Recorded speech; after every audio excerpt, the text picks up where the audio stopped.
নমস্কার, কেমন আছেন সবাই? আশা করি সবাই খুব ভালো আছেন। তো আজকে চলে এসেছি আরেকটা নতুন ভিডিও নিয়ে। তো বাড়িতে মাছ মাংস না থাকলেও এই পদটা রান্না করে দেখবেন, সবাই একদম আঙুল চেটে খাবে। ভাত একদম পুরো পরিষ্কার হয়ে যাবে।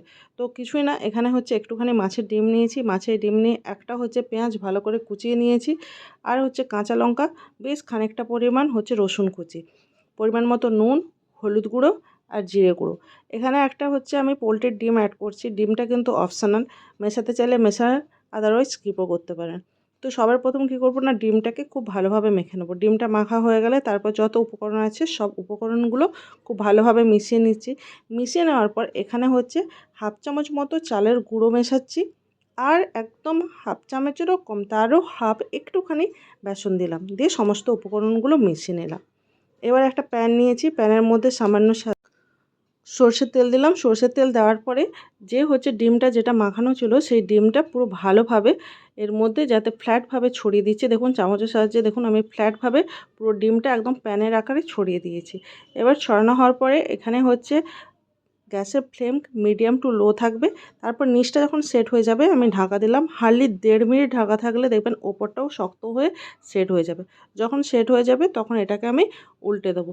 এই উল্টে ডিমটা মিডিয়াম টু লো ফ্লেমে খুব ভালোভাবে ভেজে নেবো।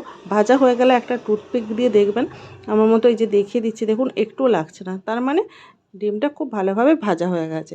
তো চলুন এবার হচ্ছে এই মশলাটা দেখিয়ে দিই রান্নার। তো কিছুই না, এখানে অল্প আদা রসুন আর দুটো পেঁয়াজ নিয়েছি, দুটো লঙ্কা আর একটা টমেটো নিয়েছি, গোটা টমেটো।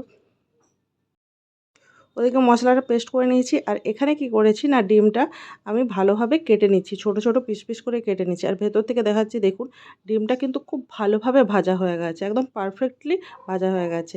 আর এখানে ডিমটা আমি এরকম ছোট ছোট স্কোয়ার শেপে কেটেছি, আপনারা আপনাদের পছন্দ অনুযায়ী শেপ দিতে পারেন। সেম প্যানে আমি অল্প একটু তেল দিয়েছি আর আলু কেটে রেখেছিলাম লম্বা লম্বা, সেটাকে নুন হলুদ দিয়ে ভালোভাবে ভেজে তুলে রেখে দিলাম। আলু ভাজা হয়ে গেছে। আবারও ওই একই প্যানের মধ্যে আবারও একটু অল্প তেল দিয়ে গোটা গরম মশলা ফোড়নে দিয়েছি, একটা তেজপাতা আর সাদা জিরে। ফোড়ন থেকে যখন একটা সুন্দর গন্ধ বেরোবে, যখন যে মশলাটা আমরা পেস্ট করে রেখেছিলাম সেই মশলাটা দিয়ে দেবো। এবার মশলাটাকে খুব ভালোভাবে এর মধ্যে ভাজতে থাকবো। মশলাটা যখন ভাজা ভাজা হয়ে আসবে এই সময় গুঁড়ো মশলাগুলো মিশিয়ে দেবো, হলুদ গুঁড়ো, জিরে ধনের গুঁড়ো।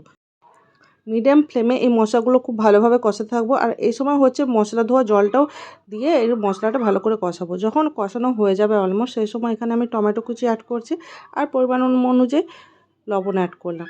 মশলাটা যখন ভালোভাবে কষানো হয়ে যাবে এই সময় হচ্ছে যে ভেজে রাখা আলুগুলো ছিল সেগুলোও অ্যাড করে দিচ্ছি। সেগুলোও মশলার সঙ্গে ভালোভাবে কষিয়ে এখানে আমি কি করছি না, একটু গরম জল অ্যাড করছি।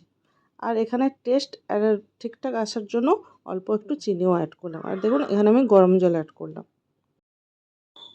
ব্যাস, যখন ঝোলটা ফুটে উঠবে সেই সময় ঢাকা দিয়ে একটুখানি রান্না করব যতক্ষণ না আলুটা সেদ্ধ হচ্ছে। আলুটা সেদ্ধ হয়ে গেলে ভেজে রাখা ডিমের যে বড়াগুলো ছিল সেগুলো দিয়ে দেবো। এই সময় 4 থেকে 5 মিনিট ভালোভাবে রান্না করব।